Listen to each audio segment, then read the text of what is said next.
देखिए, जब विंटर्स आते हैं तो टेम्परेचर डाउन हो जाता है, हमारी एटमॉस्फेयर की ह्यूमिडिटी कम हो जाती है, जिसकी वजह से हमारा जो रेस्पिरेटरी ट्रैक का जो एक इम्यून सिस्टम होता है वो कमज़ोर हो जाता है। और जो ऑलरेडी इम्यूनो कॉम्प्रोमाइज्ड होते हैं, यानी जिनकी इम्यूनिटी कम होती है, जिसमें बच्चे हों, बुजुर्ग हो या बाकी चेस्ट की प्रॉब्लम्स में जो मुलवस पेशेंट होते हैं, या फॉर दैट मैटर बाकी सिस्टमिक डिजीज में जो पेशेंट्स होते हैं, कार्डियक, नेफ्रो, लिवर पेशेंट्स, इनमें ज़्यादा ससेप्टेबिलिटी रहती है कि इनको इस टाइम चेस्ट इन्फेक्शन ज़्यादा होते हैं। और जो ऑलरेडी एग्जिस्टिंग पेशेंट्स होते हैं जो लंग डिजीज़ में मुबतला होते हैं, उसमें सीओपीडी हो, एज़मा हो या ब्रोंकाइटिस हो, इनके भी सिम्टम्स एग्रीवेट हो जाते हैं। तो हमें कोशिश यही रहनी चाहिए कि जो ऑलरेडी एग्जिस्टिंग पेशेंट्स हो वो एक अपने कंसर्न जो ट्रीटिंग डॉक्टर्स होते हैं उनसे एक चेकअप करा ले, ताकि उन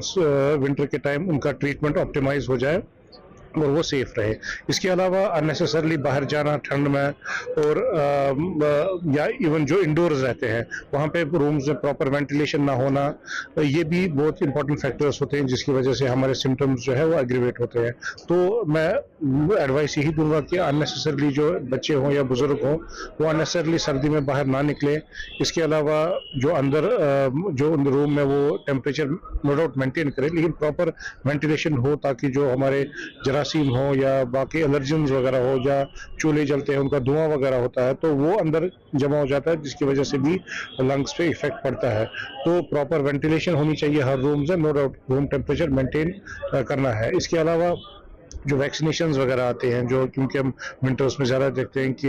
रेस्पिरेटरी ट्रैक इन्फेक्शन जो होते हैं वो प्रेसिपिटेट होते हैं बाय वायरल इन्फेक्शंस, तो उसके अगेंस्ट जो हमारे इन्फ्लुएंजा वैक्सीन आते हैं, जो हाई रिस्क पेशेंट्स होते हैं, अगर वो ले तो अच्छी खासी प्रोटेक्शन मिलती है। या इसके अलावा निमोकोकल वैक्सीन आता है जो निमोनिया के अगेंस्ट प्रिवेंशन देता है, तो वो भी अगर जो हाई रिस्क पेशेंट्स होते हैं वो भी अगर ले तो वो भी जो लाइफ थ्रेटनिंग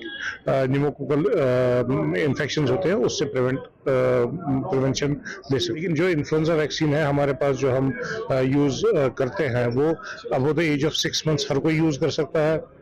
क्योंकि ये हमारे नेशनल इम्यूनाइजेशन प्रोग्राम में अवेलेबल नहीं है, तो ये पेशेंट को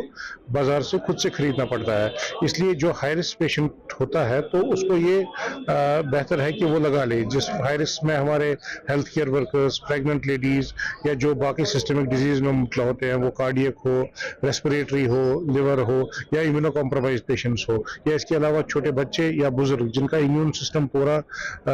बच्चों में डेवलप नहीं हुआ होता है, या अडल्ट जिनका इम्यून सिस्टम वीक होता है, तो अगर वो ये वैक्सीन लेंगे तो डेफिनेटली उनमें काफी फायदा होगा। हमसे जुड़े रहने के लिए हमारे YouTube चैनल को सब्सक्राइब करें और नई वीडियो की नोटिफिकेशन के लिए बेल आइकॉन को दबाएं। अगर आप ये वीडियो Facebook पर देख रहे हैं तो लाइक जरूर करें और ज्यादा से ज्यादा शेयर करें। इसी तरह के और भी अपडेट्स के लिए फॉलो करें हमारा Instagram पेज himachal.kesri।